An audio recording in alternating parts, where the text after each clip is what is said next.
Al-Baqarah ayat 200. Apabila kamu telah menyelesaikan manasik haji, maka berzikirlah kepada Allah sebagaimana kamu berzikir, mengenang nenek moyangmu, bahkan lebih dari itu.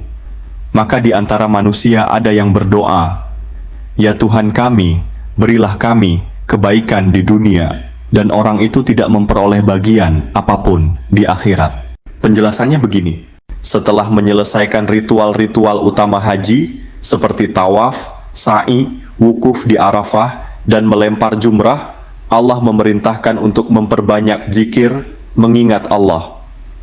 Dahulu, orang Arab jahiliyah biasa menyebut-nyebut kebanggaan atas nenek moyang mereka di Mina.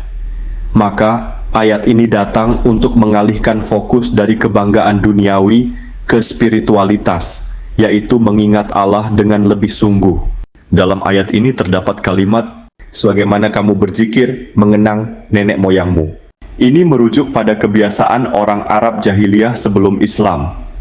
Setelah mereka selesai menunaikan ibadah haji versi mereka, mereka biasa berkumpul di Mina, lalu menyombongkan asal-usul dan nenek moyang mereka.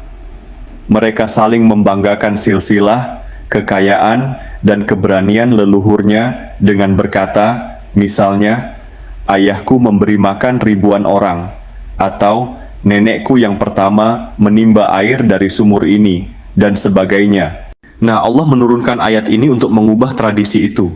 Kalau kalian bisa sebegitu semangat mengenang nenek moyang kalian, maka sekarang ingatlah Allah dengan semangat yang minimal sama, bahkan lebih dari itu.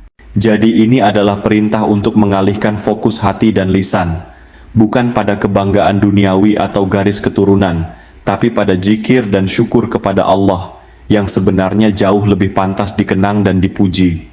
Kemudian Allah menyindir sebagian orang yang hanya berdoa minta dunia, seperti kekayaan, ketenaran, atau kemenangan semata, tanpa memikirkan akhirat.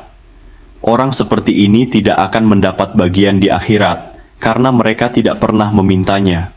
Dalam ayat ini juga ada kalimat, "Di antara manusia ada yang berdoa, 'Ya Tuhan kami, berilah kami kebaikan di dunia,' dan orang itu tidak memperoleh bagian apapun di akhirat."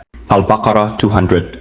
Maksud ayat ini adalah ada orang yang hanya fokus minta dunia, harta, jabatan, bisnis lancar, anak sukses, tanpa sedikit pun memikirkan akhirat. Doanya pun hanya sebatas itu. Allah tidak salahkan orang yang minta dunia, tapi keliru kalau hanya itu saja yang diminta. Contohnya begini. Ada orang yang rajin sedekah, bangun masjid, bantu fakir miskin, tapi niatnya bukan karena Allah, melainkan agar terkenal, dipuji, atau usahanya makin lancar. Allah Maha Adil. Kalau niatnya dunia, maka Allah cukupkan balasannya di dunia. Hartanya tambah banyak, bisnis sukses, orang-orang kagum.